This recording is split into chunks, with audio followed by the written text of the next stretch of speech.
Hello, ako po si Madam P at ito yung reading natin for Virgo, Sun, Rising, Venus, Jupiter, Virgo. Take only what resonates, hindi ito magra-resonate sa lahat. So, kunin mo lang yung mga messages na magra-resonate para sa'yo. If you want to book a personal reading, doon na lang sa aming Facebook page, Madam, space P, space pa sa dulo. Pag hindi mo ma-search, ilagay mo hashtag Virgo Philippines. Ayan, lalabas na yung mga post namin na nilagyan ng hashtag na ganyan. Kaya, doon mo ako masa-search. Ayan. Mag-ingat kayo guys. Maraming nagkukunwaring ako. May mga Facebook page silang ginagawa. Tapos nililin lang nila yung mga follower ko. Nagme-message sila. Nagpapakilalang ako. Ayan. Huwag po kayo magpapa-scam. Mga scammer po yung mga yan. And, hindi po kasi ako para mag-message para sa mga naka-follow sa akin. Hindi ko po yun gawain. So, kayo, wag po kayo maniniwala. Yung isa sa Facebook page, Darl Angel yung pangalan. Facebook name pala. Account lang siya. Facebook page yun sa amin. So, anyway, you do have your 9 of Swords. Well, medyo iba yung card na ginamit ko ngayon. Medyo holographic. Kaya madilim, no? And medyo nag-ano siya parang madilim yung pagka-card niya. Kaya, pagpasensyahan mo na. Ito lang yung naramdaman kong card na gusto kong gamitin ngayon. There's a problem here na parang ito yung nagdudulot sa'yo para mag-isip ka na gusto mo nang i-end ito. It could be relationship, partnership, or anything na nagbibigay ng stress sa'yo. Yung iba relationship kasi the lovers is at the bottom of the deck eh. Hindi ko na ipapakita kasi bawal kay YouTube yung mga ganitong walang damit. So ayun, nakita natin with the lovers. Nakita natin, this could be partnership, relationship. Maybe yung iba may kinalaman sa past or thinking about the past things na ginawa nitong taong ito sa'yo. Pwedeng doon na nagiging dahilan para ma-stress ka, tapos parang mas mag-igi pang i-end na lang kaysa magstay dito sa relationship or partnership na to na ganito, ganyan. Naman din. Kumbaga parang walang pagbabago, ganun at ganun pa rin naman yung taong ito. So, pwedeng nagdudulot ito ng frustration sa'yo, stress. And pwedeng yun pa yung nakakaambag kung bakit nagiging ganyan yung buhay mo. Dahil sa taong ito. Kumbaga parang hindi naman siya nakakatulong sa growth mo. So, part of you is thinking na, but why not end na lang yung relationship dito sa taong ito? Maybe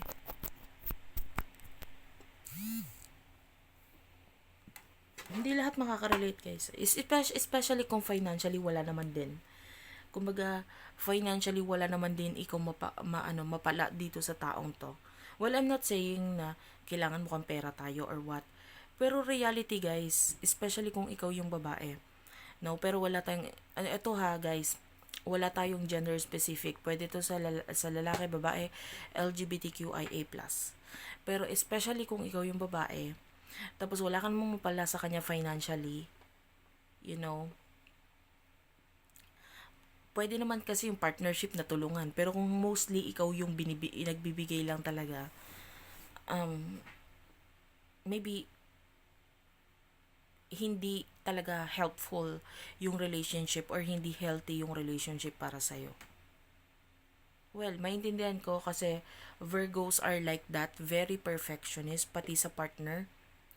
Parang iba sa pakiramdam kapag kinokorek mo yung isang tao, pinaperfect mo yung, you will try na hulmahin itong taong ito para maging maayos siya, maging perfect siya, And, medyo ganun yung Virgo eh. Attention to details is there. So, nandun yung pwedeng ma-attract ka sa mga taong may mga problema or mali sa buhay, and then you will try to correct them or ayusin sila. Kaya lang, the problem is hindi naman nga kasi ganun yun. Dahil may mga tao na may hirap ayusin dahil ganun na talaga sila.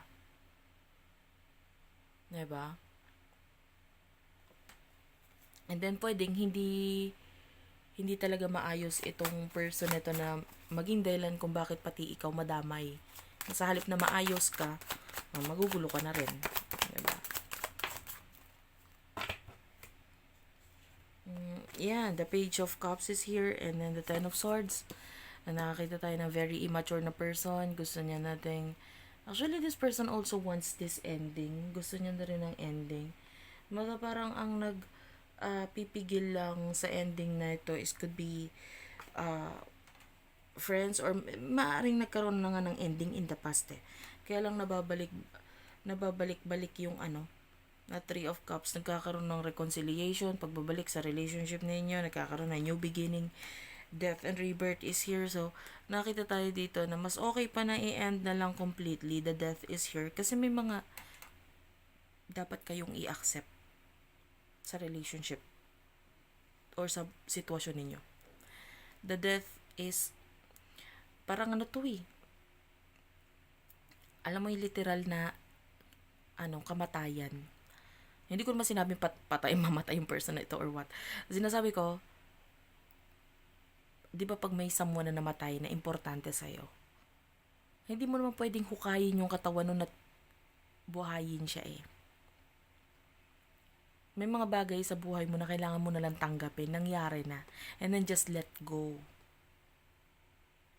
Diba? Na-serve na niya yung lesson na dapat mong makuha sa kanya. So, it's time for you to let go. Accept things na ganun talaga. Masyado siyang immature. The Page of Cups is here.